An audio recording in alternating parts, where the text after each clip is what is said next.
দ্রুত এগোচ্ছে শেরপুর ময়মনসিংহ বিকল্প মহাসড়ক। বাস্তবায়নের পর বদলে যাবে আঞ্চলিক যোগাযোগ ব্যবস্থা। এতে দুই জেলার মধ্যে দূরত্ব কমবে 20 কিলোমিটার। শেরপুর প্রতিনিধি আবুল বাশারের রিপোর্ট জানাচ্ছেন রত্নজামান। বর্তমানে শেরপুর ময়মনসিংহ যোগাযোগের প্রধান সড়ক হলো শেরপুর নকলা ফুলপুর ময়মনসিংহ। এই সড়কে দুই জেলার দূরত্ব 69 কিলোমিটার। নতুন সড়ক হয়ে গেলে শেরপুর ময়মনসিংহ দূরত্ব 20 কিলোমিটার কমে যাবে। একমাত্র সড়ক যোগাযোগ সর্বস্ব জেলা শেরপুরের সঙ্গে ময়মনসিংহের এই সড়কে বদলে যাবে যোগাযোগ ব্যবস্থা।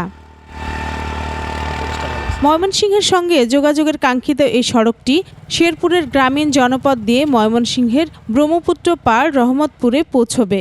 এই ব্রহ্মপুত্র সেতু নির্মাণে বড় বাধা ছিল।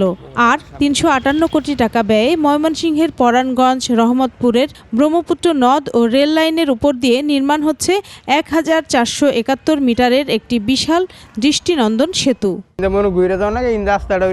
সুন্দর হবো কাছে হবো, আমরা ইন্ডিয়া টাকা জামুগা সিরিয়াস যদি থাকে এই রাস্তাটা যদি সুন্দর মতো করেন তাহলে মনে করেন এই রাস্তাটা করলে আমাদের সুবিধা হইতেছে। কৃষি পণ্য সরবরাহে কিন্তু আমাদের ব্যাপক একটি ভূমিকা রাখবে।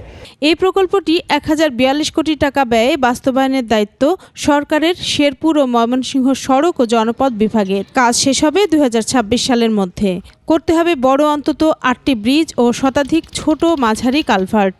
প্রকল্পের আওতায় মোটামুটি 40 কিলোমিটার সড়ক, একটি প্রায় 1500 মিটারের মতো দীর্ঘ সেতু, এছাড়া ছোট ছোট আরও 5-6টি সেতু সহ আনুষঙ্গিক যে উন্নয়ন আছে সেগুলো করা হবে।